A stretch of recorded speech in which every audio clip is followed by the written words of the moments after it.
Olá pessoal, meu nome é Jaime, eu sou aluno do curso de Ciências Biológicas da Universidade de Pernambuco e também sou aluno da cadeira de Matemática para Biólogos. E aqui nesse vídeo eu vou querer falar um pouco a respeito da importância da matemática para a biologia, tratar um pouco do assunto, certo? Pretendo fazer um vídeo não muito longo, mas vamos tratar aqui nesse vídeo um pouco sobre as noções de probabilidade aplicada à genética, a sequência de Fibonacci e a proporção áurea. Começando falando sobre a probabilidade e noções de probabilidade genética, o que é a probabilidade?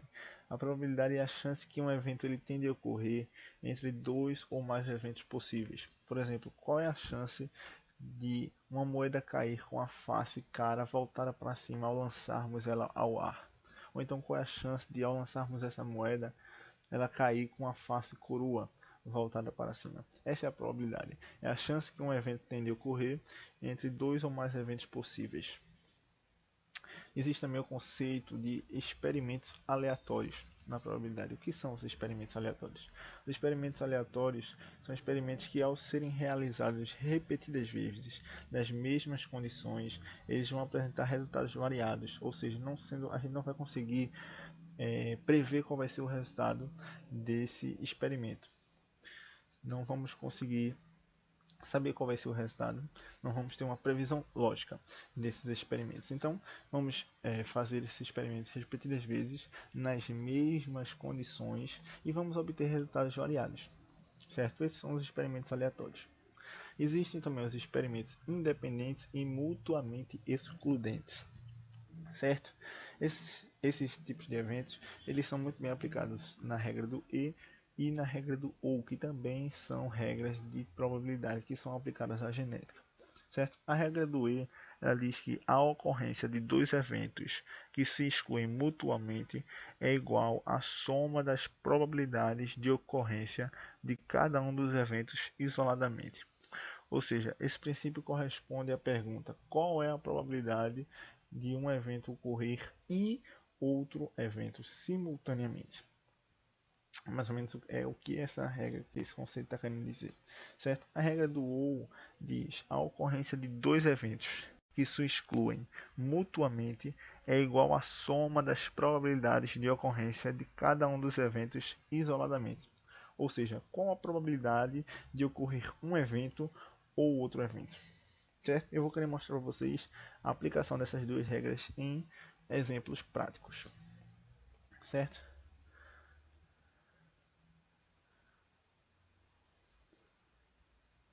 Então, vamos mostrar aqui um exemplo a respeito da aplicação da regra do E.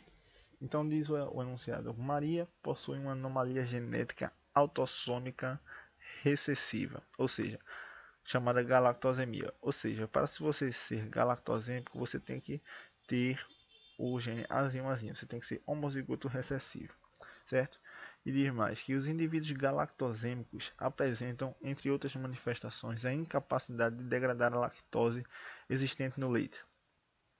Maria casou-se com João, homem normal. Se João é um homem normal, ele tem que ter um gene dominante. Ou ele vai ser heterozigoto dominante ou homozigoto dominante. E o enunciado ele nos diz isso quando ele fala que cujo pai, o pai de João, ele era galactosêmico. Se o pai de João era galactosêmico, com certeza ele passou um gene recessivo para João. Então João ele é heterozigoto dominante. E o enunciado nos diz que esse casal teve 2 filhos do sexo masculino normais. Maria está grávida da terceira criança e quer saber qual a probabilidade dessa criança ser do sexo feminino e ter a galactosemia. Então nós sabemos que a probabilidade de uma criança nascer do sexo feminino ou do sexo masculino é de 50% de chance para cada um dos casos. 50% de chance de nascer um menino e 50% de chance de nascer uma menina. Então nós já temos a probabilidade de nascer uma criança do sexo feminino. Aplicando o quadrinho de Pinet a genes de Maria e de João, nós vamos obter que 50% das chances dessa criança nascer são normais. E também 50% das chances de nascer crianças galactosêmicas. 50% de chance de nascerem normais e aqui nós temos 50% de chance de elas nascerem galactosêmicas. Então, o produto das probabilidades é 50% de chance de nascer uma criança do sexo feminino e 50% de chance de nascer uma criança galactosêmica. E nós obtemos o resultado de 1/4 ou 25% de chance de Maria estar grávida e ter uma criança do sexo feminino e que tenha a galactosemia. Beleza? Então vamos prosseguir com outro exemplo. O nosso exemplo de número 2, a aplicação da regra do O, diz: qual a probabilidade de um casal ter uma menina e um menino nos 2 primeiros nascimentos? Nós vimos que 50% de chance nós temos de nascer um menino e 50% de chance de nascer uma menina. Nós temos a primeira possibilidade de ocorrência, é que primeiro nasça um menino e no segundo nascimento nasça uma menina. Então aqui nós iremos aplicar a regra do E isoladamente em cada uma das possibilidades. 50% de chance de nascer um menino e 50% de chance de nascer uma menina. Obtemos um resultado de 1/4 ou 25% de chance disso ocorrer. Na segunda possibilidade, nós obtemos que pode primeiro vir uma menina em vez de um menino e posteriormente um menino. Aplicando também, fazendo a regra do E, nós obtemos o resultado de 1/4 de chance disso acontecer, ou 25%. A probabilidade então de isso acontecer, nascer um menino e uma menina nos 2 primeiros nascimentos, é de 50%, certo? Então, vamos passar. Essa foi a aplicação da regra do E, da regra do U, e falando um pouquinho sobre a aplicabilidade da probabilidade à genética. Vamos passar agora falando sobre a sequência de Fibonacci. A sequência de Fibonacci é um padrão numérico que aparece em vários seres vivos, certo? Ela foi descrita pela primeira vez no século XII pelo italiano Leonardo Fibonacci. E ela é uma sequência infinita que começa com o 0 e o 1, certo? Os números seguintes são sempre a soma dos 2 números anteriores. Exemplo, nós temos aqui o 2. O 2 é a soma do 1 e do 2, certo? O 1 é a soma do 0 e do 1. O 3 é a soma do 1 e do 2. O 5, a soma do 2 e do 3. O 8, a soma do 3 e do 5, e assim sucessivamente, certo? Então, ela vai ter essa sequência lógica que eu acabei de explicar a vocês, sempre com os números seguintes sendo somado, sendo o resultado dos 2 números anteriores sendo somados, certo? Curiosamente, a sequência de Fibonacci está diretamente relacionada com a proporção áurea, já que a razão entre qualquer par de números sucessivos é bem próxima à proporção áurea. E aqui nesse slide eu coloquei para vocês um arredondamento da proporção áurea, certo? Mas ele é mais conhecido como 1,618, a forma mais arredondada ainda da proporção áurea. Conforme os números eles vão ficando cada vez maiores, naquela sequência de Fibonacci qual eu mostrei a vocês agora há pouco, a razão se torna cada vez mais próxima de 1,618. Assim, eu coloquei para vocês aqui uns exemplos, a qual eu posso mostrar isso didaticamente. Então, 3/5 é igual a 1,666. Isso só pode ocorrer, essa proporção, entre números sucessivos, certo? Na sequência de Fibonacci. 3 e 5 são números sucessivos na sequência de Fibonacci. 13 e 21 também são números sucessivos na sequência de Fibonacci, a qual nós obtemos o resultado de 1,625. E no caso, 144 dividido por 233, nós obtemos esse resultado de 1,618, certo? Então, mas o que é a proporção áurea? Vocês podem estar se perguntando. Matematicamente falando, a proporção áurea é uma constante real algébrica irracional obtida quando dividimos uma reta em 2 segmentos, certo? Aí eu ilustrei isso. De forma que o segmento mais longo da reta dividida pelo segmento menor seja igual à reta completa dividida pelo segmento mais longo. E o seu valor é constituído por essa constante a qual eu sublinhei para vocês aqui, certo? Tendo seu número arredondado, como eu falei, 1,618. Quando esses números eles são aplicados a proporções de um retângulo, chegamos ao que na geometria é conhecido como retângulo de ouro. Isso porque esse retângulo ficou conhecido como uma das formas geométricas mais visualmente agradáveis que existem. Por conta disso, ele teria sido largamente aplicado nas artes, na arquitetura, certo? Juntamente também com a espiral áurea, que é essa espiral que está representada nessas duas imagens que vocês estão conseguindo ver aí, o espiral áureo, que é obtido quando desenhamos uma espiral seguindo o fluxo dos quadrados formados no retângulo de ouro. Vocês podem ver que nesse retângulo da direita nós temos alguns números: 1, 2, 3, 5, 8, 13, 21, 34. Esses números são os números da sequência de Fibonacci. Quando aplicamos esses números ao retângulo de ouro, nós obtemos o espiral áureo. Certo?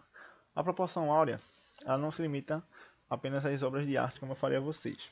Certo? Segundo alguns acreditam, sua abrangência é universal e ela se reflete na organização dos ossos humanos e de outros animais, na ramificação das nossas veias, dos nossos nervos, na disposição das pétalas das flores, nos galhos das árvores, nas formas como eles se dispõem, na formação de galáxias, dos furacões, na geometria dos cristais, também nas proporções dos compostos químicos e até nas moléculas de DNA. E aqui eu queria mostrar para vocês um pouco da aplicação da proporção áurea na natureza, já que eu estou falando da importância da matemática para a biologia. Certo? No caso do girassol, por exemplo, suas sementes preenchem o miolo dispostas em dois conjuntos de espirais, geralmente 21 no sentido horário e 34 no sentido anti-horário. E 21 e 34, a qual mostrei a vocês, eles são números sucessivos da sequência de Fibonacci. Já a forma como o camaleão contrai o seu rabo é uma representação mais perfeita do espiral de ouro, a qual mostrei a vocês agora há pouco também. Certo? No caso das árvores, a forma como os galhos das árvores se ramificam também reflete os números de Fibonacci. Nos pontos de crescimento de novos nós, aqui ó, eu vou mostrar para vocês, como se fosse uma nova ramificação, um novo galho que está surgindo, pode ser observado o padrão de Fibonacci, claro que se eles não forem quebrados, certo? A gente consegue observar que na figura há 5 linhas, 1, 2, 3, 4, 5 linhas, de cima para baixo. Na linha 1 existe um nó. Na linha 2, deixa eu agitar aqui, um nó. Na linha 2 também existe um nó, qual eu já circulei. Na linha de número 3, nós temos 2 nós. Na linha de número 4, nós temos 3 nós. 1, 2, 3. E na linha de número 5, nós temos 5 nós. Um aqui, 2, 3, 4, 5. Certo? Com o crescimento contínuo das plantas. Isso acontece exatamente assim na natureza. E eu botei uma foto aqui de uma árvore para que vocês possam ver que não é somente uma ilustração, mas que isso acontece realmente. Aqui nessa primeira linha, qual eu poderia ter colocado uma linha, mas temos uma linha imaginária, nós temos um nó. Nessa outra linha, qual eu poderia ter colocado segunda linha, um nó também. Nessa outra linha nós temos mais um nó aqui e um nó aqui, 2 nós. Posteriormente, nessa outra linha superior, nós temos um nó, 2 nós e aqui 3 nós.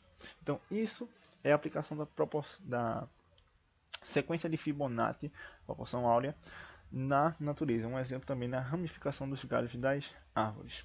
Certo? E também, para terminar aqui, eu vou falar para vocês da aplicação da proporção áurea na concha de muitos animais marinhos. Certo? Peguei uns moluscos, vou mostrar para vocês. Bem como também dos corais. Eles são perfeitos exemplos do espiral dourado, assim como muitos furacões, a qual também eu coloquei aqui um exemplo dos furacões. No caso das moléculas de DNA, a qual eu tinha falado para vocês, cada molécula mede 34 por 21 angstrom em cada ciclo completo da dupla hélice. E na sequência de Fibonacci, como eu falei, os números 21 e 34 eles são números sucessivos. Então, isso não se entende por que isso acontece, mas a aplicação da sequência de Fibonacci, da proporção áurea, ela é amplamente difundida tanto nas artes, como eu falei, na arquitetura e também na natureza, ela é muito presente. Eu mostrei alguns exemplos disso para vocês. Então, não se entende o porquê disso, mas a matemática ela é extremamente importante para a biologia. E aqui eu procurei mostrar para vocês um pouco da aplicação da matemática e da sua importância para a biologia. Agradeço a vocês e até a próxima.